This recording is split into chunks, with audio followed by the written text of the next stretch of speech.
جو کچھ بھی ہے قیامت تک کے واسطے نجات کا ذریعہ جو رکھا ہے وہ خالص دین کے اندر رکھا ہے۔ جب دین زندگیوں کے اندر آئے گا تو کامیابی زندگیوں کے اندر آئے گی، جب دین زندگیوں سے نکلنا شروع ہو جائے گا کامیابیاں زندگی سے نکلنی شروع ہو جائیں گی۔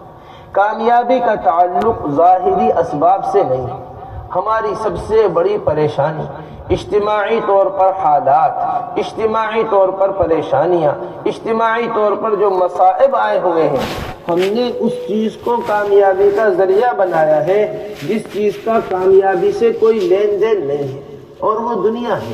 اور وہ کیا ہے؟ دنیا۔ ایک دکان سے دو دکان ہو جانا کامیابی نہیں ہے، ایک کھیت سے دو کھیت ہو جانا کامیابی نہیں ہے، کاروبار کا مل جانا کامیابی نہیں ہے، حکومتوں کا ہاتھ میں آ جانا کامیابی نہیں ہے، بلکہ اللہ جل جلالہ عم نوالہ کی رضا اور اللہ تبارک و تعالیٰ کے احکامات پر زندگی کا گزرنا یہ کامیابی ہے۔ ہماری نظر جس کو کامیابی سمجھ رہی ہے دراصل یہ کامیابی کا دھوکہ ہے۔ یہ کیا ہے؟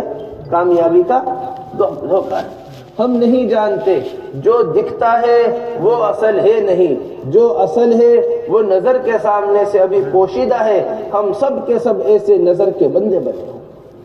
اللہ جل جلالہ عم نوالہ جس کامیابی کو کامیابی بتا رہے ہیں وہ کامیابی یہ ہے وَمَنْ زُحْزِحَ عَنِ النَّارِ وَأُدْخِلَ الْجَنَّةَ فَقَدْ فَازَ وَمَا الْحَيَاةُ الدُّنْيَا إِلَّا مَتَاعُ الْغُرُورِ۔ جو آدمی دوزخ سے بچ گیا وہ کامیاب ہے، جو آدمی جنت میں داخل ہو گیا وہ کامیاب ہے۔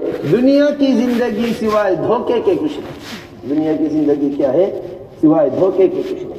یہ نظر کا دھوکہ ہے جس نے ہمیں اپنے اندر ایسا الجھایا ہوا ہے کہ جو اصل چیز ہے وہ نظر نہیں آتی۔ جب آنکھ بند ہوگی تو اصل چیز جو ہے وہ نظر آئے گی۔ حضور اکرم صلی اللہ علیہ وسلم جو زندگی لے کر آئے ہیں، حضور اکرم صلی اللہ علیہ وسلم جو طریقہ لے کر آئے ہیں، 23 سالہ مبارک زندگی حضور اکرم صلی اللہ